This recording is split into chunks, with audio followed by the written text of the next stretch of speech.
operators are running big rackets in Nepal. We bring you a big expose on how Chinese loan apps are working in India, targeting vulnerable people. Don't take loans from apps. Rather, they are directly hosted on some Chinese servers or somewhere, and these links are shared across public. They install it and then their data gets out. Indore में पत्नी और 2 बच्चों को मारकर एक engineer ने फांसी लगाकर आत्महत्या कर ली और इसके जिम्मेदार है वो लोन ऐप्स जिनसे इंजीनियर अमित यादव ने लोन ले रखा। नमस्कार दोस्तों, आप लोगों से हाथ जोड़ के निवेदन है कि आज का वीडियो अंत तक जरूर देखें और ज़्यादा से ज़्यादा शेयर करें, क्योंकि आज के वीडियो में एक बहुत ही दुखद घटना का जिक्र किया है और इस घटना का जिम्मेदार कौन है उसका जिक्र किया गया है। दोस्तों, लेन देन और आदान प्रदान प्राचीन काल से चला आ रहा है और जीवन में हर किसी को कभी न कभी पैसों की और उधारी की जरूरत पड़ती है और लोग उधारी लेते भी हैं।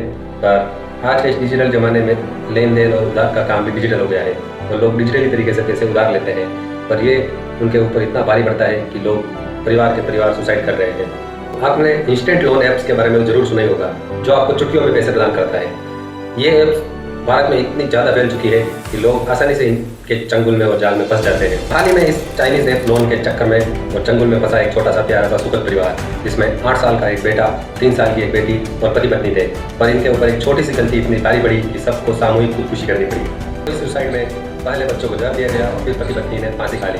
दोस्तों, ये कहानी सुनाते और सुनते हुए मेरा मन भराया, क्योंकि आप खुद सोचिए कि उनको कितना मानसिक रूप से टाइप किया गया होगा और कितना मानसिक रूप से मैनिपुलेट किया गया होगा कि अपने यहाँ तो अपने बच्चों को जान देने पर मजबूर कर दिया और उसको फांसी खाने पर मजबूर कर दिया गया। घर के मुखिया ने इस जंजाल से निकलने की काफ़ी कोशिश की, पर वो निकल नहीं पाया और नौबत खुदकुशी करने तक आ गई। खुदकुशी करने से पहले एक 4 पेज का सुसाइड नोट लिखा गया। उसमें बताया गया कि ये छोटा सा परिवार कैसे एक चाइनीज लोन ऐप के चक्कर में फंस गया और नौबत खुदकुशी करने तक आ गई। सुसाइड नोट में जो लिखा हुआ मैं आपको पढ़ के आगे बताऊंगा और आप ये सुसाइड नोट पढ़ के या सुन के समझ जाएंगे कि ये चाइनीज लोन ऐप आपके लिए, हमारे लिए और इस देश के लिए कितनी खतरनाक साबित हो सकती है।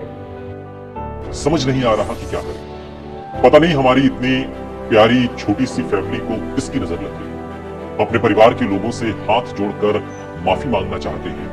एक गलती की वजह से हमसे जुड़े सभी लोग काफी परेशान हैं। खुशी खुशी हम अपने परिवार के साथ जी रहे थे, कोई परेशानी या किसी बात को लेकर चिंता नहीं थी। लेकिन अप्रैल में मेरे व्हाट्सएप पर एक मैसेज आया, इसमें ऑनलाइन काम करने का ऑफर था। यही मैसेज दोबारा टेलीग्राम पर भी आया। थोड़े से पैसे और अपनी जरूरतों के चलते मैंने इसके लिए खुद को तैयार किया। ज्यादा समय भी नहीं देना था, इसलिए काम शुरू कर दिया। शुरू में थोड़ा फायदा हुआ, लेकिन धीरे धीरे दलदल में फंसता चला गया। जब भी थोड़ा समय मिलता मैं उस काम को करने लग जाता। आगे जाकर लोड इतना ज्यादा हो गया कि अपने काम के साथ इस काम में लगे पैसों का हिसाब ही नहीं रख पाया। इन पैसों का इस्तेमाल घर पर बिल्कुल नहीं कर पाया। काम का दबाव बहुत ज्यादा बढ़ गया। मुझे मैसेज आने लगे कि ऑर्डर पूरा करो और अपना कमीशन निकालो, लेकिन ये एक दलदल था जहां से निकल पाना मुश्किल था। जब सारे पैसे खत्म हो गए तो कंपनी वालों ने लोन ऑफर किया। 4 साल पहले जिस कंपनी में था वो बंद हो गई थी, जिसके बाद मेरा क्रेडिट सिविल खराब हो गया था।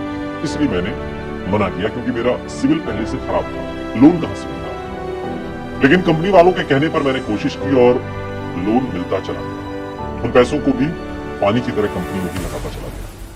सुसाइड नोट में आगे लिखा गया है, काम शुरू करने से पहले मैंने ई-कॉमर्स कंपनी की वेबसाइट चेक की थी। कंपनी टीआरपी के लिए काम करवाती है, जो कोविड के बाद 2022 में कोलंबिया से शुरू हुई। और ये सब देखकर मैंने काम शुरू किया, लेकिन पता नहीं था कि इस मोड़ पर आकर खड़े हो जाएंगे कि कोई रास्ता ही नहीं। इस काम की जानकारी मेरी पत्नी और परिवार के किसी भी सदस्य को नहीं थी। पत्नी जब भी मुझे देखती तो यही कहती कि कुछ गलत करता है, और मैं मना करते हुए जवाब देता कि सब तुम्हारी खुशी के लिए ही करता है। लेकिन मेरी समझ में नहीं आया कि मैंने क्या करना है। ऑनलाइन जॉब का शिकार होने के बाद मुझे लगा कि कुछ दिन बाद पैसे मिलते ही सबका लोन क्लियर करके सब छोड़ दूंगा, लेकिन मैं समझ नहीं पाया कि इतना सब कुछ हो जाएगा। ऑनलाइन जॉब वालों ने मुझ पर लोन का इतना ज्यादा कर्जा चढ़ा दिया कि मैं खुद भी हैरान होता चला। मैं समझ गया कि मेरे साथ फ्रॉड हुआ है। बात बात पर मेरे ऊपर पैसे का दबाव बनाया जाने लगा। ये पैसे मैंने अपने लिए नहीं लिए थे, मैं तो इनका इस्तेमाल भी नहीं कर पाया। कंपनी ने लोन ऑफर किया और पैसे लेकर मैंने वापस कंपनी में ही लगा दिया। जून में लोन का कर्जा इतना ज्यादा होता चला गया कि रिकवरी वालों ने धमकाना शुरू कर दिया। किसी तरह मैंने व्यवस्था करके EMI भर दी, लेकिन जुलाई में लोन वालों ने मेरा फोन हैक कर दिया। उससे डिटेल निकालकर रिश्तेदारों, दोस्तों और सहकर्मियों को ब्लैकमेल करना शुरू कर दिया। वो धमकी देने लगे कि तुम्हारी अश्लील और गलत फोटो बनाकर सोशल मीडिया पर वायरल कर दिया, बदनाम कर दिया। यहाँ तक कि उन्होंने मेरे बॉस की फोटो का भी गलत इस्तेमाल किया। इस बात से मुझे काफी बुरा फील हो रहा था। मेरी एक गलती की सजा सभी पहचान वालों को मिल रही थी। उन्हें ब्लैकमेल किया जा रहा था। 4 पेज के सुसाइड नोट में आगे लिखा गया है कि मैं साइबर क्राइम ऑफिस गया, लेकिन वहां अधिकारी न होने और छुट्टी होने की वजह से मौका मिल गया। दोबारा गया, आवेदन बनवाने के लिए वकील से मिला। उन्होंने ड्राफ्टिंग के लिए समय मांगा, लेकिन मैं न किसी से बात कर पा रहा हूं और न ही नजरें मिला पा रहा हूं। कोई नहीं समझ पा रहा कि आज मैं अपनी ही नजरों में गिर चुका हूं। नौकरी जाने की नौबत आ गई है। अपना और परिवार का भविष्य दिखाई नहीं दे रहा। किसी को मुंह दिखाने लायक नहीं बचा। परिवार से कैसे नजर मिला पाऊंगा? अपने बाबूजी, अम्मा जी, पापा जी, मम्मी जी, भैया, भाभी, प्यारी बहनों, प्यारी सहेली, सबसे यही कहना चाहता हूँ कि सबसे कैसे नजर मिला। सबसे ज्यादा इस बात का डर है कि भविष्य में मेरी बेटी की शादी में परेशानी हो। इसलिए परिवार यानी कि पत्नी और बच्चों ऋषु और किशु को तकलीफ में छोड़ नहीं सकता, इसलिए अपने साथ सभी को लेकर जा रहा हूं। सबसे फिर माफी मांगता हूँ। मेरे परिवार को माफ कर दें, मैं मजबूर हूँ। शायद हमारे जाने के बाद सब अच्छा हो जाएगा। निवेदन है कि हमारे जाने के बाद परिवार वालों को लोन के लिए परेशान हो, न ही किसी रिश्तेदार या साथी कर्मचारी को परेशान किया। मैं अपने पापा, मम्मी, बाबूजी, अम्मा जी, बड़े भाई, दीदी, दोनों सालों सबसे माफी मांगता है। हमें माफ कर दें। हमारा साथ यही तक था। हमारी अंतिम इच्छा है कि हमारा पोस्टमार्टम न किया जाए, सभी का अंतिम संस्कार साथ में किया जाए, ताकि साथ में।